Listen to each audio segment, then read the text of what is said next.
AP CRDA కార్యాలయంలో శనివారం త్రిసభ్య కమిటీ సమావేశం జరిగింది. ఈ సమావేశంలో రైతులు సిఆర్డీఏ అధికారులతో రైతుల సమస్యలపై చర్చలు జరిపారు. అనంతరం కేంద్ర మంత్రి పెమ్మసాని చంద్రశేఖర్, తాడికొండ ఎమ్మెల్యే తెనాలి శ్రావణ్ కుమార్ మీడియాతో మాట్లాడారు.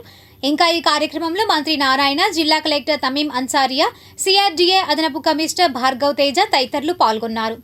ఇప్పుడు దాదాపు 30 డేస్ అయిపోయింది. రిపోర్ట్ అంతా వచ్చింది. దీనికి స్టేట్ నుంచి ఒక అఫీషియల్ కమిటీ వచ్చిన తర్వాత ఆ కమిటీ ద్వారా నెక్స్ట్ ప్లాన్ ఆఫ్ ఎగ్జిక్యూషన్, అంటే ఎవరికైతే జరీబు కావాలి, ఇవ్వాల్సి జెన్యున్గా రావాల్సిన వాళ్ళకి అలాట్ చేస్తారు త్వరలో. ఎవరైతే 1-2 ఎక్కడైతే చిన్న చిన్న అవకతవకలు జరిగినాయో వాళ్ళకి నోటీస్ ఇచ్చే విధంగా ఎలా చేయాలనే దాని మీద డిస్కస్ చేసి అది ఎగ్జిక్యూట్ చేస్తాం. రెండోది గ్రామ కంటాలకు వచ్చేటప్పటికి టోటల్గా ఇంతకుముందు గుంటూరులో 238 కేసెస్ ఉంటే అదంతా సర్వే అయిపోయింది.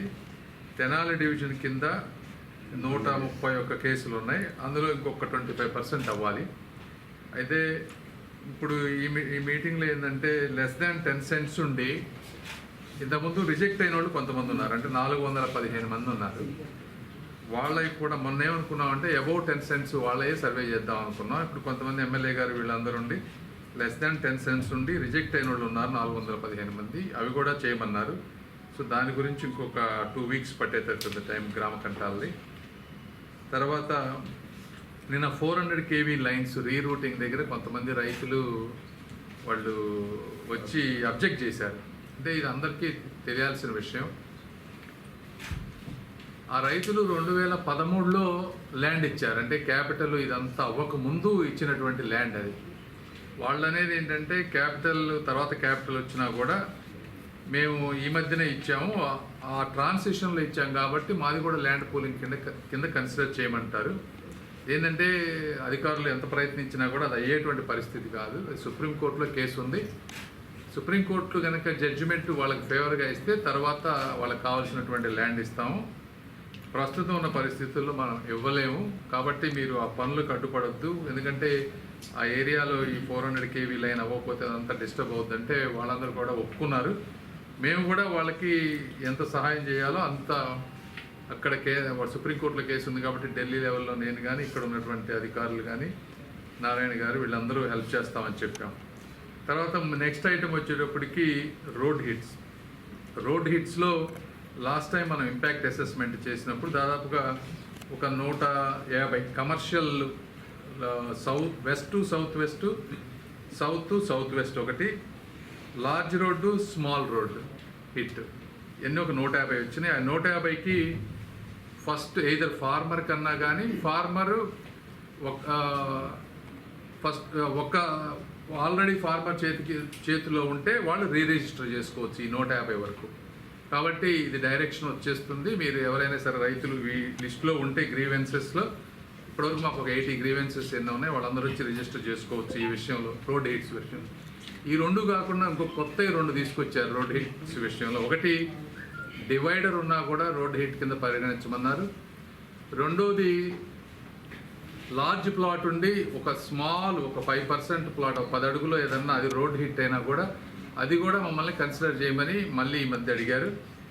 వాటికి మనం ఇంపాక్ట్ అసెస్మెంట్ చేయలేదు కాబట్టి ఆ రెండింటికి ఇంపాక్ట్ అసెస్మెంట్ చేసి రెండింటిని కన్సిడర్ చేయాలా లేదని నెక్స్ట్ టైం తీసుకుంటాం. బట్ అట్లీస్ట్ ఇప్పుడైతే south west large road and small road ఉన్నటువంటి 150 మంది అవి చేయమని చెప్పాం. ఈ ఇష్యూ ఇంతటితో క్లోజ్ అవుతుంది. ఇవి కాకుండా ఇంకా వేరే వాస్తులేమి ముందు కన్సిడర్ చేయం ఇప్పటివరకు అడిగినవి తప్పించి, కాబట్టి అది అర్థం చేసుకోవాలి. అదేవిధంగా ఉండవల్లి లేఅవుట్లో మొన్న కొంత స్మాల్ ఇష్యూ అయిందని చెప్పారు. వాళ్ళ రైతులు వాళ్ళ వాదనలు చెప్పారు, సిఆర్డీ అధికారులు వాళ్ళ వర్షం చెప్పారు. ఏదేమైనప్పటికీ భార్గవ్ తేజ గారు నెక్స్ట్ షెడ్యూల్ 30వ తారీఖు లాటరీ ఉంది ఈ ప్రాసెస్లో.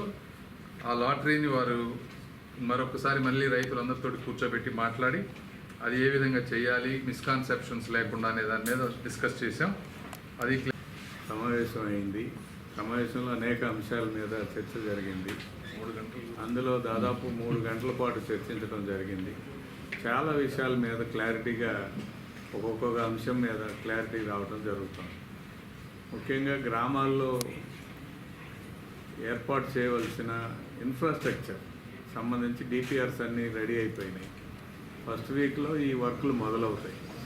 అయితే ప్రతి గ్రామానికి వెళ్ళి ఈ వర్క్స్ మీ గ్రామంలో చేస్తున్నాము, మీకు ఇంకేదైనా సూచనలు ఉన్నాయా, సలహాలు ఉన్నాయా అనే ఆలోచన కూడా చేయాలని నిర్ణయించడం జరిగింది.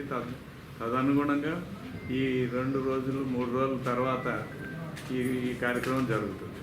అంతేకాకుండా ప్రతి గ్రామంలో కమ్యూనిటీ హాల్స్ రిక్వైర్మెంట్ ఉంది. ఇప్పటికే కొన్నిటిని ఐడెంటిఫై చేసి ఇవ్వటం జరిగింది. ఐడెంటిఫై చేసిన తర్వాత వాటికి ఎస్టిమేషన్స్ తయారు చేసే కార్యక్రమంలో ఉన్నారు, అది ఇంజనీరింగ్ సిబ్బంది అంతా. అలాగే కొన్ని గ్రామాల్లో శ్మశానాలు డిస్టర్బ్ అవుతున్నాయి. ఈ రోడ్స్ వేయటం వల్ల కానీ లేకపోతే లేఅవుట్లు వేయటం వల్ల కానీ కొన్ని శ్మశానాలు డిస్టర్బ్ అవుతున్నాయి. కొన్ని గ్రామాలకు శ్మశానాలు లేవు.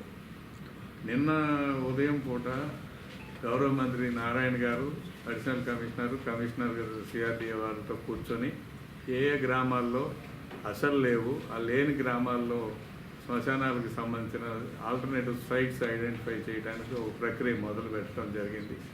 అందులో వాళ్ళకి గ్రామంలో 3-4 ప్లేసులు ఐడెంటిఫై చేసి ఇస్తామని చెప్పారు. అది బహుశా రేపు ఎల్లుండి అది అవుతుంది. అయిపోయిన తర్వాత గ్రామంలో నాయకులతో చర్చించి ఎక్కడ బెస్ట్ ప్లేస్గా ఉంటుందో దాన్ని అలాట్మెంట్